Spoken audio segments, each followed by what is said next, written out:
If you want to know why you met someone, do not sleep on your natal chart versus the chart of the day or the chart of the time that you met that person. That chart can unlock the secrets to figuring out why you met someone, how they're supposed to contribute to your life, why they're supposed to contribute to your life, and all kinds of other secrets about the nature of your connection. And I'm going to show you how to figure that out using real examples.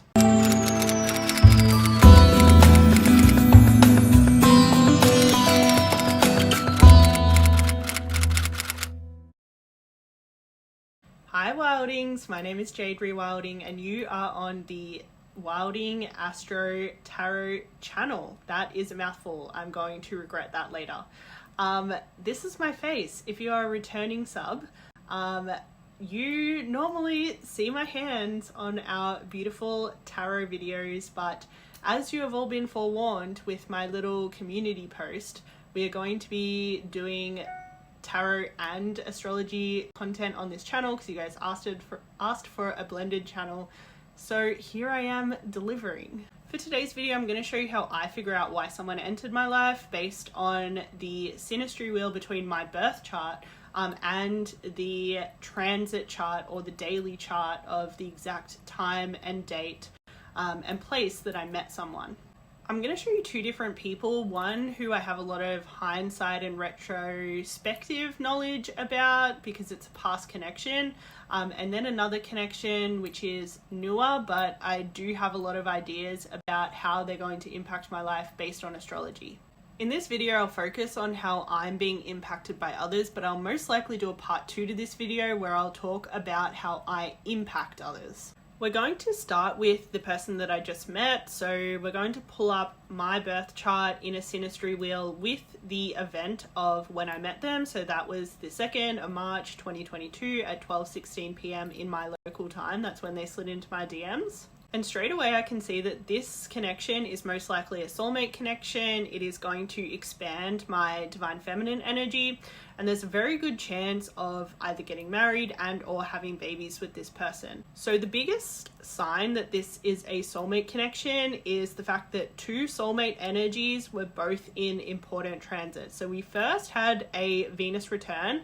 I'm a 28-degree Venus Capricorn, and Venus was less than 2 degrees away from my natal position when this person slid into my DMs. Funnily enough, she's also a 28-degree Venus Capricorn, so she was also experiencing her Venus return at the time. The second of those two things is the other soulmate energy, Jupiter, was transiting my 7th house of partnership.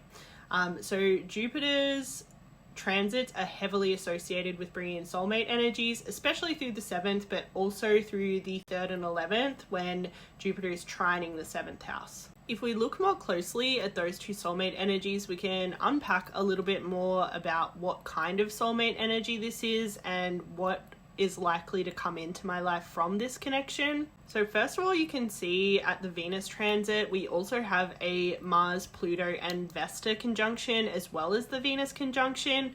So you've got the planet of love, care, connection in the natal birth chart being conjunct by a very masculine, passionate placement, a eternal flame asteroid, a transformational and sexual outer planet, as well as Venus itself, which brings in extra love, care and connection. So the Jupiter transit is happening with Neptune, the Sun and the Moon. So Neptunian energy can go one of two ways. It can either bring in like absolute dreamboat, wish come true kind of partners, or it can bring in partners that essentially bring up all your stuff, a lot of things from the unconscious, things that need to be healed, things that you're not seeing. So it can really go one of two ways. When it is transiting the 7th house alone, that's usually more when it's in that kind of illusion energy, but when it's transiting the 7th house with a benefic like Jupiter and also like Sun and Moon energy, which is so important for relationships, it's much more likely to be that like dream person energy. Because the moon moves really quickly over the few hours that we initially spoke at our first meeting or interaction, the moon would have shifted pretty much directly over my descendant line, and came into a tight conjunction with the sun. So you have like a very powerful conjunction there with the Sun, Moon, Jupiter, and the descendant, indicating more of a soulmate energy. The moon is thought to represent the soul, and the sun is thought to represent the spirit. So those are really positive energies when it comes to soulmate energies. The other thing is you've got kind of like double masculine and feminine energies being conjunct here, because Venus and Mars are kind of like maybe immature sun and moon energies. Venus and the moon are both very feminine. The sun and Mars are both very masculine, whereas the sun's like a more mature version of the masculine, and the moon is a more mature version of the feminine. And it's very interesting that so many masculine and feminine placements are being conjunct in this chart, because as I mentioned at the start, one of the other things that you can see in this chart is that my personal divine feminine energy will flourish in this connection. It's very likely that I'll experience it on a maybe deeper and freer level than what I have in the past. So you can see on the chart that Taurus was rising at the exact time that they messaged me, and it was almost exactly conjunct my moon sign, and inside Taurus at the time was the fortune placement, Uranus, and the North Node. So straight away we know that there's going to be some important interaction between my 8th house Taurus moon and all of these other Taurus energies. So Taurus is mostly associated with more feminine energies. It's very much the receptive feminine because it's a Venus ruled sign, and it rules over things like basic finances, value, kind of comfort and personal security. The moon is also considered a more feminine energy, which is why the moon is exalted in Taurus. The moon is very Cancerian 4th house of the home energies. It's the placement of the soul, of maternal energies, of the emotional world, of the instincts, and also like the deep unconscious, very kind of like high priestessy kind of energy. And for me, it falls in the 8th house, which has a lot to do with the occult, so like astrology, tarot, things like that, as well as shared finances, assets, death and rebirth, sexuality, and like deeper emotional intimacies. So for me, my Taurus moon in the 8th is a very divine feminine placement, because all of these together just give so much divine feminine energy. Our ascendant line is our sense of self, and because Taurus was rising in conjunction with my Taurus moon at the time that this person messaged me, it's very likely that this connection will enhance my Taurus moon as a sense of self. So my sense of self, my rising sign is in Virgo, but it seems like based on this connection, it's most likely that this connection will enhance the Taurus moon part of my sense of self. And the moon is one of my dominant placements in my chart. It is somewhere where I'm supposed to channel a lot of energy. So I know that this is positive for me. If my Taurus moon was like in low aspect or just like not a dominant placement, then this connection might not be something that I would want to pursue. But based on this being a dominant placement, I know that it's something that I'm supposed to pursue in this life, then this connection is going to be beneficial for me. Because the North Node is in Taurus, but it's not close enough to my Taurus moon to be conjuncting it, I'm going to assume that a lot of the ways that this person will help me express my divine feminine energy is going to be coming from more of a place of maybe ease or love or connection or comfort, or safety, and less so about maybe harder lessons. If the North Node was either exactly conjunct or squaring or in opposition to my Taurus moon, that might indicate some tougher lessons with that sort of thing. So it's kind of bringing in life purpose energy to Taurus without making it super challenging. So I know that that's going to be something that I can expect in this connection. So for me, all of this is happening sextiling my Cancer Juno placement. Juno is the wife energy of the chart. So it's very likely that while all of this will mostly be impacting my Taurus moon, it will also have a similar effect on my Juno Cancer. So there's going to be some like elevation of my kind of wifey kind of energy. And this is interesting because while my two very kind of maternally feminine energies are being kind of uplifted, my Taurus moon and my Cancer Juno, in another area of my chart, Juno, the asteroid that was in the sky the day that we connected, was conjunct my Ceres placement and my Saturn placement. That means we have a wife energy conjunct another maternal energy. The Ceres placement is kind of like how you give love in a more motherly kind of way. And it's also conjunct a planet of karma, binding, commitment, like kind of truth, honor, like all of that sort of stuff. So that conjunction basically tells me that there's some sort of like potential for a deep commitment, connection, marriage, possibly making me their wife, and making me the mother of their children. Okay, so now I'm going to show you the other connection, and this chart honestly gives so much twin flame and mirroring activation, a lot of soul activation, a lot of wound activation, and a lot of transformation. So the biggest twin flame clue here is that we have Taurus moon conjunctions. So that's the moon in the sky and my natal moon. And interestingly enough, this person also has a Taurus moon. So it's very common for twin flames to share moon signs, obviously because it's so connected to the soul. So the other twin flame sign that we have here is two Vesta conjunctions. Vesta is the asteroid of the eternal flame. It's a love that doesn't die out. And it is kind of like the secondary twin flame sign. If the moon is the first, Vesta is the second. So Vesta in the sky at the day and time that I met this person was conjunct my Pluto and Mercury.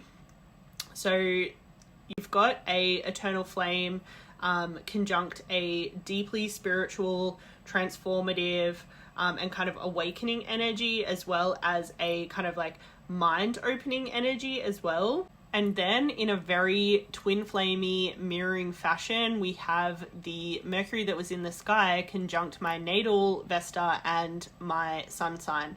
So that in itself is another twin flame clue that there's some mirroring going on even in conjunctions.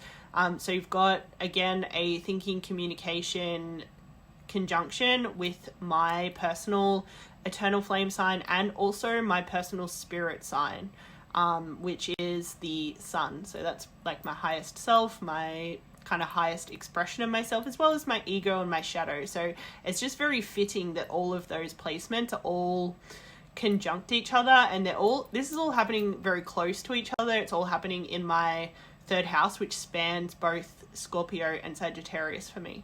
Now, speaking of mirroring, there's a lot of mirroring in this chart, but probably the biggest and most obvious one is the fact that the charts are exactly flipped. So the transit, the day chart, is the exact mirror of my natal chart in terms of signs and houses. So Pisces was ascending, pretty much exactly conjunct my descendant as we met. At the time, at the exact time that we met, Pisces was rising and conjuncting my descendant. So that tells me that one of the big purposes of this connection was to show me a lot of things through the mirroring experience. So a lot of the lessons from this connection were to be learned through mirroring.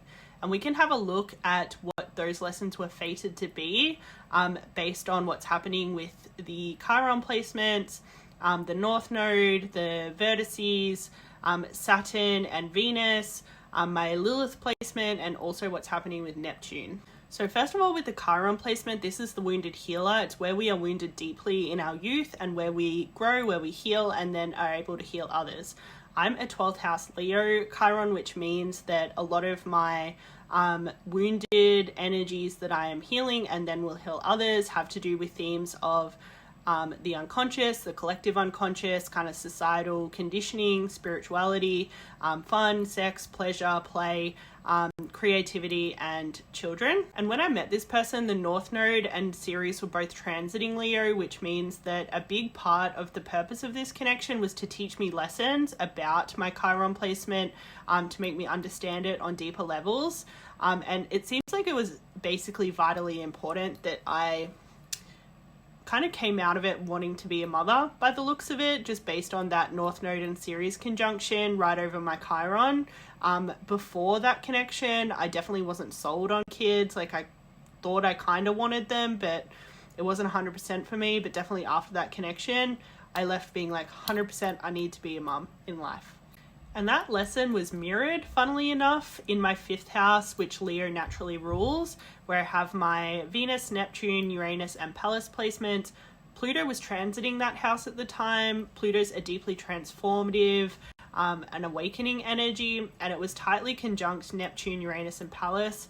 Pallas is a creative asteroid.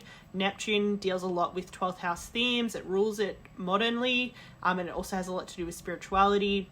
And then Uranus is a inner genius awakening energy. So you've got all of those tightly conjunct with Pluto, really like waking it up from the other end. So the Chiron that was in the sky was transiting my 7th house. So that brings out a lot of wounded energy that exists in romantic partnerships. We also had Neptune transiting the house at the time as well, but it wasn't kind of buffered by any benefic or positive placement. So you're really getting the Neptunian like illusions, conditioning, kind of 12th house themes coming up instead. And Neptune and Chiron were sitting on either side of my vertex placement. Vertex placements indicate fated meetings. So it does seem like this connection was definitely a fated meaning in order to heal, to learn lessons, to have lots of kind of relationship stuff come up, so that I could see it and heal it. Adding to this energy, we have Pisces rising in exact conjunction with my Black Moon Lilith placement. The Black Moon Lilith placement usually refers to somewhere where you have like a deep feminine wounding. So obviously mine in the 7th house indicates a lot of feminine wounding in relationship. And so the ascendant hitting that is essentially kind of awakening the good Black Moon Lilith energy. She's really balanced in her masculine and feminine and can embody both. She's really good at embodying like feminine rage and like not apologizing for space she takes up, but also sometimes she can put on the masculine energy as a shield to avoid being in her vulnerable feminine.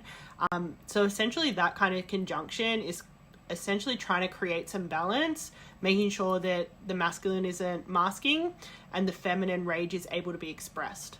So the vertex placement in the sky at the time that I met this person was almost exactly conjunct my Cancer Mars.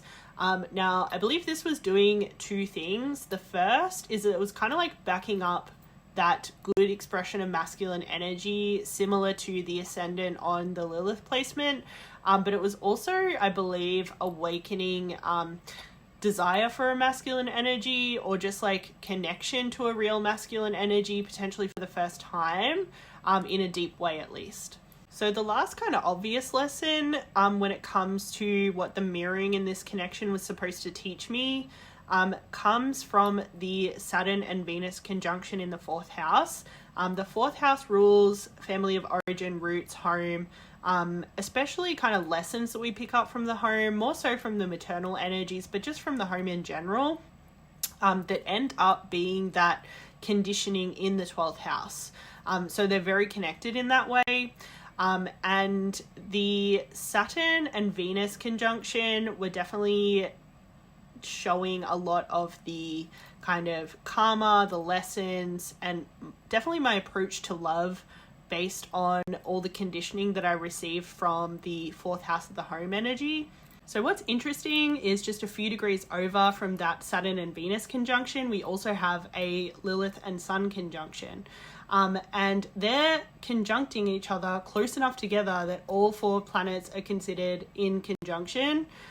And what's interesting is that together, Venus and Lilith definitely represented a lot about how I was viewing the feminine energy in the home, definitely viewing it as needing to be in that Eve Empress energy and like super accommodating all the time, and definitely not making space for any of the Black Moon Lilith energy. And Saturn and the Sun together represent the father. Neither do a good job of representing the father on their own. They really need to be together to really accurately represent the energy. And they're both hitting the 4th house of the home, and definitely that connection also taught me a lot about my own daddy issues and things that I had to figure out from father figures within the home. And considering I'm a 4th house north node and a 10th house south node, this was obviously vitally important lessons to my path, especially considering the 4th house is deeply related to maternal figures, the 10th house is deeply related to paternal figures. So when it comes to reading these charts and figuring out why someone came into your life, obviously there's a lot to it. We've gone into a lot of detail, and we've only really picked out the big things from each chart. There's definitely more that you could go into if you spent more time on these charts. But hopefully the big takeaway is that these readings about why someone came into your life are so nuanced and so dependent on the context of your whole chart. One placement or another placement isn't going to make or break these reasons. It really depends on how your chart exists as a whole entity, what patterns exist in that chart, and how certain placements will impact your natal chart and therefore indicate one thing or another about the nature of the connection. So if you made it all the way through, I hope seeing someone apply all of this astrology knowledge made sense and helped in terms of how to physically put it into practice. And if you made it all the way through but it wasn't totally making sense, or you don't know how to apply it to your own birth chart, I do have reading requests currently open. You can request a reading with me and I can do all the hard work for you. So just use the link in the description box to request a reading with me for a connection or for multiple connections if you want multiple readings. I will most likely do a part 2 where I talk about how I am likely to impact other people based on kind of like a reverse reading with their birth chart instead of mine. But if you want to see that, make sure you comment so I know that I need to make that video, because this honestly took me so many hours. I was not expecting it to take this long, and I'll definitely need some encouragement to do a part 2. Thank you for supporting me at Astro Tarot now. I really appreciate it, and I'll look forward to seeing you in the next video. Ciao.